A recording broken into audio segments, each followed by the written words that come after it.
요즘 푹 자고 일어나도 몸이 개운하지 않고 어디 한 군데 안 쑤시는 데가 없다는 생각 자주 드시나요?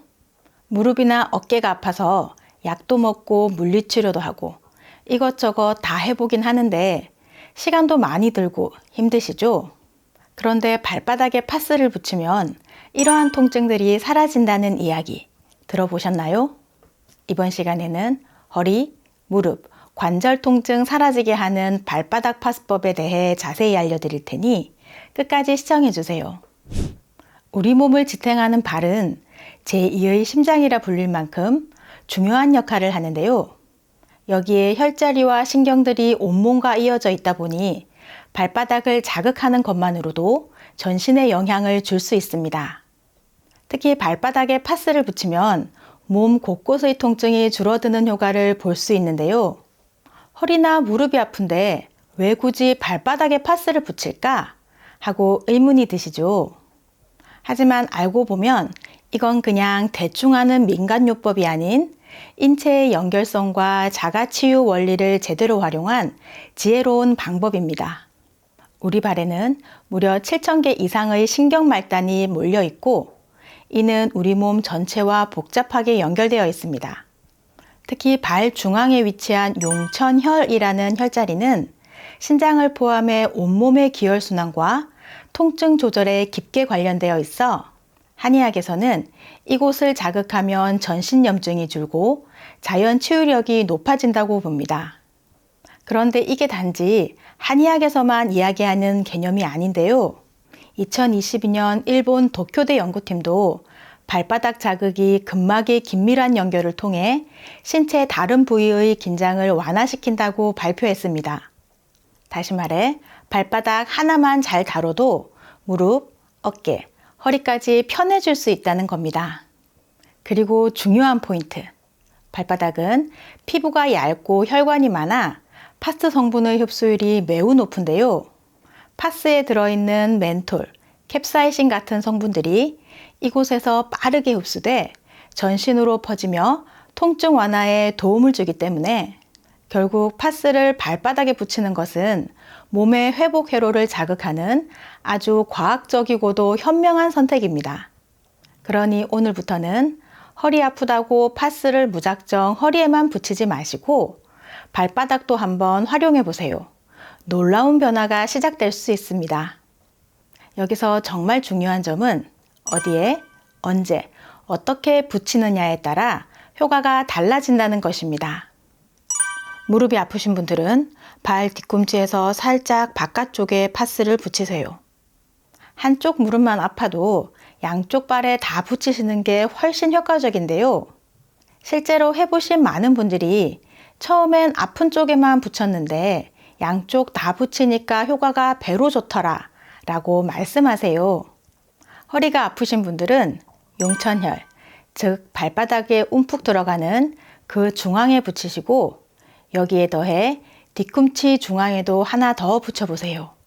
어깨 통증이 있으시면 엄지발가락 아래쪽과 새끼발가락 아래쪽에 붙이세요. 추가로 아픈 쪽과 같은 방향의 발에 좀 더 큰 파스를 붙이면 좋습니다. 목이 불편하신 분들은 둘째와 셋째 발가락 사이에서 약 2cm 아래 발바닥 쪽을 찾아보세요. 이곳은 목과 연결된 반사구인데 스마트폰 자주 보시는 분들 특히 추천합니다. 다음으로 중요한 것은 언제 붙이느냐인데요. 저녁 9시에서 10시 사이 주무시기 전이 가장 좋은 시간입니다. 이때 붙여서 8시간 정도 유지하고 아침에 일어나서 떼어내면 됩니다. 피부가 약하신 분들은 짧은 시간부터 테스트를 꼭 하시고 당뇨병이 있으신 분들은 반드시 매일 발 상태를 확인하시고 빨갛거나 가려움이 생기면 사용을 멈추시고 전문가와 상담하세요. 그리고 마지막 팁. 파스를 붙이기 전에 따뜻한 물에 5분 정도 발을 담그어 근육을 풀어주고 깨끗이 말린 후에 붙이면 흡수율이 훨씬 좋아집니다. 아무리 좋은 파스도 붙이는 위치와 시간, 방법이 틀리면 효과를 못 볼 수도 있으니 오늘 밤 한번 직접 실천해 보세요. 며칠이 지나면 내 몸이 어떻게 달라졌는지 느끼실 수 있을 겁니다.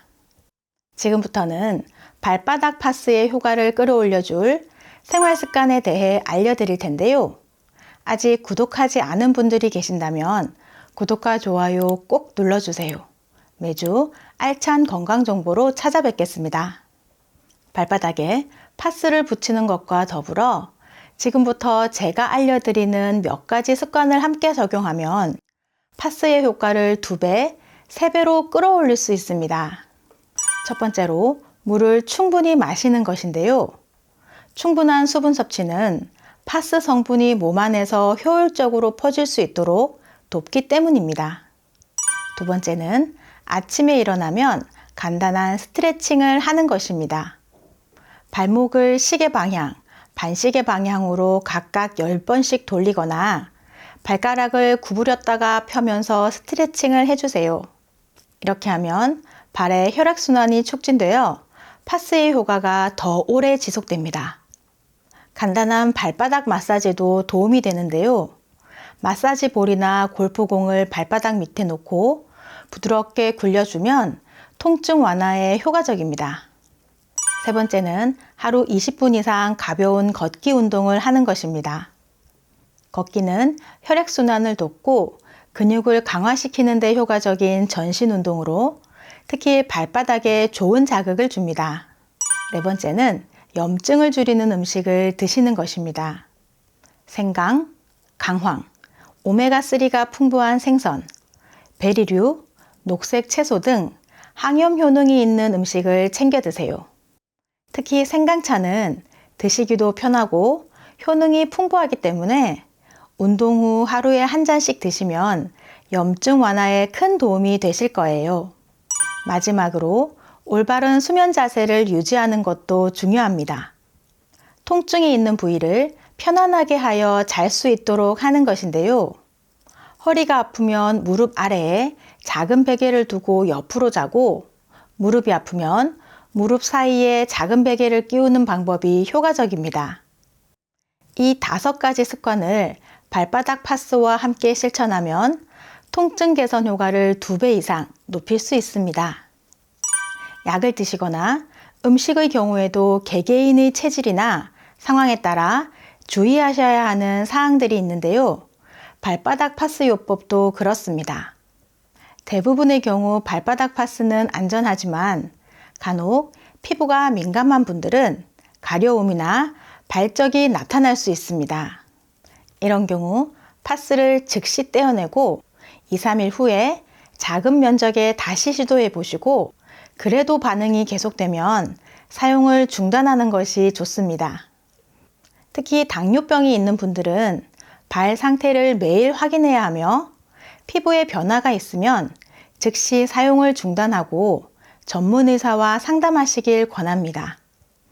파스가 피부에 맞지 않으신 분들은 파스 대신 아로마 오일도 좋은 대체품이 될 수 있습니다. 페퍼민트, 유칼립투스, 라벤더 오일을 발바닥에 마사지하는 방법도 효과적인데요. 특히 잠자기 전에 따뜻한 물로 다리의 근육을 풀어주고 오일 마사지를 하면 더욱 좋습니다. 그러나 파스보다는 효과가 다소 떨어질 수 있습니다. 발바닥 파스 요법의 경우 많은 분들이 3일에서 일주일 이내에 첫 변화를 느끼기 시작하시지만 오래된 통증은 완화까지 더 긴 시간이 걸릴 수 있습니다. 가장 중요한 점은 꾸준히 하는 것입니다. 하루 이틀의 효과를 기대하지 말고 계속해서 실천해 보세요. 약국에서 판매하는 캡사이신, 살리실산, 멘톨 성분이 포함된 관절통 파스나 근육통 파스를 고르시면 되는데요. 오늘 알려드린 발바닥 파스법 이 하나로 모든 통증이 단번에 사라지진 않지만 발바닥이라는 작은 변화가 내 몸 전체를 바꿀 수 있는 큰 기회가 될 수 있습니다. 중요한 건 무조건적인 기대보다는 부담 없이 가볍게 한번 해보는 마음이에요. 발바닥에 파스 붙이는데 1분도 안 걸리거든요. 비싼 건강기구도 아니고 큰 돈 들이는 것도 아니고 그냥 약국에서 파는 파스 하나로 단순히 통증에서 벗어나는 것을 넘어 진정한 활력을 되찾으시기 바랍니다.